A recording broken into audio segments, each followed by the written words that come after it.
할렐루야. 성령 충만하십시오. 하나님의 은혜 가득한 복된 한 주 되시기를 주의 이름으로 축복합니다. 얼마 전 어느 연구에서 우리나라 근대 문화에 영향을 끼친 10가지 사건을 선정하였는데 그 중에 1위가 바로 2002년 월드컵이었습니다. 벌써 20년이 다 되어간 일이지만 그때를 생각하면 참 굉장했던 그런 기억이 있습니다. 우리나라 축구팀도 참 잘했지만 그 당시에 우리나라 거리 응원이 정말 굉장했었습니다. 너도 나도 할 것 없이 다 붉은 옷을 입고 다니고 또 거리에서 오 필승 코리아를 외쳐도 전혀 이상하지 않았던 그런 때가 지금도 생생합니다. 인류학자들은 그 순간을 우리나라 근대 문화에서 가장 역동적인 순간이었다고 평가하면서 그때 역동이 지금의 한류, 그러니까 지금의 K컬처에 큰 영향을 끼쳤다고 평가한 것을 읽었습니다. 과거의 인상 깊은 사건은 과거에서 끝나는 것이 아니라 반드시 미래에 영향을 미치게 됩니다. 이스라엘 백성들에게 큰 영향을 미친 사건을 이야기하라고 한다면 누구나 출애굽 사건을 생각할 것입니다. 출애굽 사건은 정말 굉장한 사건이었습니다. 당시 최강대국이었던 이집트에서 노예들이 자기들의 힘으로 탈출한 그런 사건이었습니다. 누가 봐도 불가능한 것, 모세를 보내셔서 10가지 재앙으로 이집트를 심판하셨습니다. 홍해 앞에서 큰 위기를 맞이한 것처럼 보였지만 하나님께서는 바다를 가르셨습니다. 이스라엘 백성들은 마른 땅같이 바다를 건넜지만 이집트의 군대는 모두가 다 홍해 바다에 수장되었습니다. 이 사건은 당시 온 근동에 엄청난 충격을 주었습니다. 시편이나 선지서를 보면 이스라엘 백성들이 하나님이 어떤 분이신지를 고백할 때 한결같이 이야기합니다. 애굽 왕을 물리치신 하나님을 찬양하라. 홍해 바다를 가르신 하나님을 찬양하라. 반석에서 물을 내신 하나님께 찬송하라. 만나를 내리신 하나님께 찬송하라. 그들의 찬송은 대부분 출애굽 사건을 기억하면서 기적을 행하신 그 하나님을 찬송합니다. 출애굽 사건을 경험하면서 이스라엘 백성들은 하나님만이 참신이시고 다른 신들을 섬기지 않겠다고 맹세하였습니다. 그러나 시간이 지나면서 그 약속은 점점 희미해졌습니다. 하나님께서는 이스라엘 백성들이 범죄하고 언약을 어기면 다시 이방 나라의 포로가 되게 하시겠다고 말씀하셨는데 유다 백성들은 그 말씀을 듣지 않았고 어쩌면 좀 애써 그 말씀을 부인하였습니다. 그 결과 하나님의 진노가 이제 눈앞에 이르렀습니다. 물론 하나님께서 갑자기 심판하신 것이 아닙니다. 우리 하나님은 오래 참으신 하나님이십니다. 하나님께서는 이스라엘 백성들을 기다려 주셨습니다. 선지자들을 통해서 돌아오라고 말씀하셨습니다. 그러나 이스라엘 백성들은 선지자들의 말에 귀를 기울이지 않았습니다. 예레미야 선지자는 이제 마지막 말씀을 증거합니다. 너희가 항복하면 살 것이고 끝까지 저항하면 망하고 없어질 것이라고 말씀을 증거했습니다. 예레미야는 눈물로 말씀을 증거하였지만 유다 백성들은 그 말씀을 듣지 않았습니다. 아니, 정확하게 말하면 예레미야 선지자의 말씀을 믿지 않았습니다. 바벨론에게 항복하면 이제 다윗 왕조가 끝난다는 것인데 이것은 하나님의 약속과 반대되는 것이었습니다. 사무엘하 7장 15절과 16절은 말합니다. 내가 내 앞에서 물러나게 한 사울에게서 내 은총을 빼앗은 것처럼 그에게서 빼앗진 아니하리라. 내 집과 내 나라가 내 앞에서 영원히 보존되고 내 왕위가 영원히 견고하리라 하셨다 하라. 하나님께서는 다윗의 나라와 다윗의 집이 영원히 보존될 것이고 다윗의 가문의 왕위가 영원히 견고할 것이라고 약속하셨습니다. 이렇게 약속하셨는데 만약 유다 백성들이 항복하면 다윗의 왕위가 끊어지는 것이고 하나님의 약속이 거짓말이 되는 것 아닙니까? 그러니까 유다 백성들은 예레미야의 말이 사실이 아니라고 생각하였습니다. 이런 백성들을 향해 하나님께서 말씀하십니다. 5절입니다. 여호와의 말씀이니라. 보라, 때가 이르리니 내가 다윗에게 한 의로운 가지를 일으킬 것이라. 그가 왕이 되어 지혜롭게 다스리며 세상에서 정의와 공의를 행할 것이며. 보라, 때가 이르리니 내가 다윗에게서 한 의로운 가지를 일으킬 것이며. 그래, 지금 너희가 항복하면 다윗의 가문이 망한 것처럼 보이지만 그렇지 않다. 망한 것처럼 보일지 모르나 내가 한 의로운 가지를 일으키겠다. 하나님께서 한 의로운 가지를 일으키시겠다고 약속하십니다. 가지라고 하니까 뭔가 내용이 좀 와닿지 않지만 그 히브리어 원어를 보면 가지는 째마흐란 그런 단어를 쓰는데 이 단어는 싹이라는 뜻도 가지고 있습니다.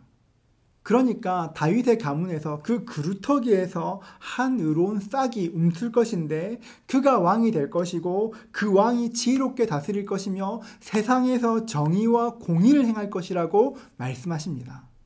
다윗의 가문에서 새롭게 일어나는 그 왕을 통해서 어떤 일이 일어납니까? 6절입니다. 그의 날에 유다는 구원을 받겠고 이스라엘은 평안히 살 것이며 그의 이름은 여호와 우리의 공의라 일컬음을 받으리라. 그 왕이 일어나는 날 유다는 구원을 받을 것이고 이스라엘은 평안히 살 것이라 말씀하셨습니다.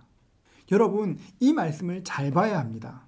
유다는 바벨론으로 사로잡혀가지만 BC 539년에 고레스의 칙령에 의해서 다시 돌아오게 됩니다. 그러나 유다가 바벨론에서 돌아오는 그날 북이스라엘은 존재하지 않습니다. 북이스라엘은 사라지고 없습니다. 아수르의 혼혈 정책 때문에 북이스라엘 사람들은 혈통이 섞이고 없어지게 됩니다. 그런데 예레미야는 이스라엘은 평안히 살 것이라 이야기합니다. 여러분, 이것이 뜻하는 것이 무엇입니까? 이 말씀은 신약 시대를 말하는 것입니다.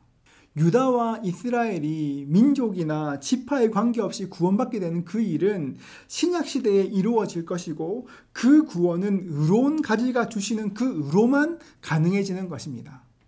그렇다면 본문에서 말하는 의로운 가지가 무엇입니까?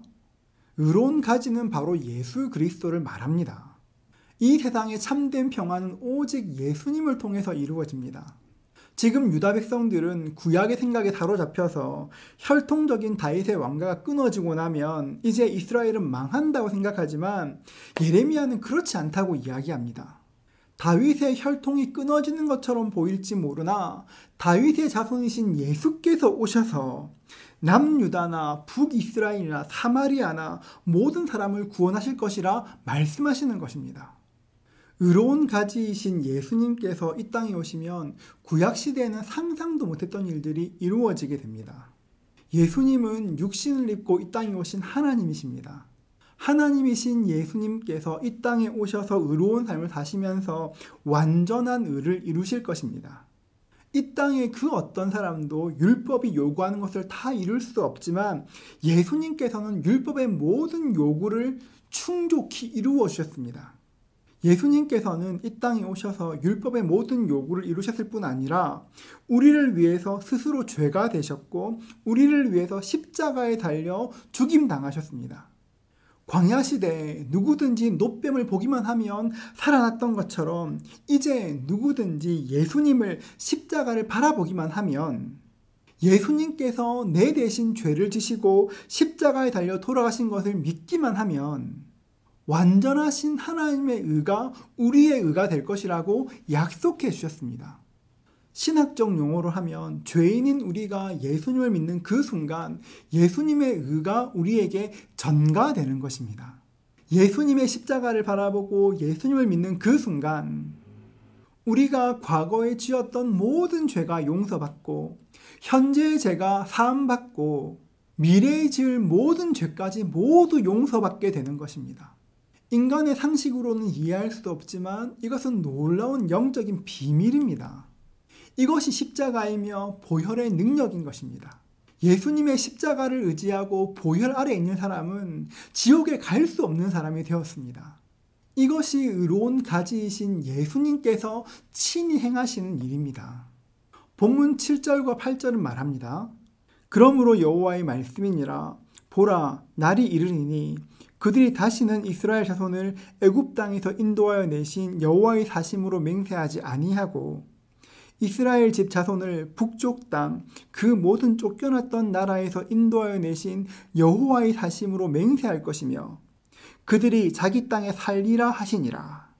이제까지 이스라엘 백성들의 가장 큰 자랑은 출애굽이었습니다. 하나님의 도움으로 애굽에서 나온 것이 가장 큰 자랑이었습니다. 그러나 이제는 변할 것입니다. 이제는 애굽 땅에서 나온 것이 자랑이 아니라 북쪽 땅, 그러니까 바벨론에서 인도하여 내신 하나님, 바벨론에서 이끄신 하나님이 자랑이 될 것이라고 이야기하는 것입니다. 우리도 마찬가지입니다. 우리에게 이전에 많은 자랑이 있었습니다. 누구나 하나쯤 자랑할 것이 있습니다. 그러나 예수님을 믿고 나면 우리의 자랑이 바뀝니다.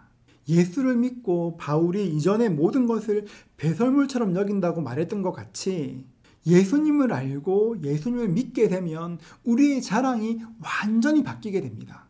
출애굽처럼 내가 한때 이런 사람이었다고 자랑할 수 있지만 이제는 예수님만이 우리의 유일한 자랑이 되고 예수님만이 우리의 유일한 의지가 되는 것입니다. 사랑하는 성도 여러분, 우리의 참된 의가 되시는 예수님을 다시 한번 붙드실 수 있기를 축복합니다. 출애굽보다 뛰어난 예수님께서 주신 그 구원에 감사하십시오. 예수님의 보혈의 그 놀라운 능력이 우리에게 역사하게 될 것입니다. 이번 한 주도 우리 모두를 구원하신 하나님의 은혜, 십자가의 보혈과 능력을 경험하시는 저와 여러분 되시기를 주님의 이름으로 축복합니다. 기도하겠습니다. 예수님 감사합니다. 죄만 우리를 불러주시고 그 귀한 피 흘려 자녀 삼아주신 것 감사합니다. 날마다 예수님의 보혈을 의지하게 하시고 그 보혈의 능력을 날마다 누릴 수 있도록 축복해 주시옵소서. 주님, 주님의 보혈로 우리 가정을 덮으시고 우리 교회를 덮으시고 우리나라를 덮어 주시옵소서. 주님 홀로 영광 받아 주시옵소서. 감사합니다. 예수님의 이름으로 기도합니다. 아멘.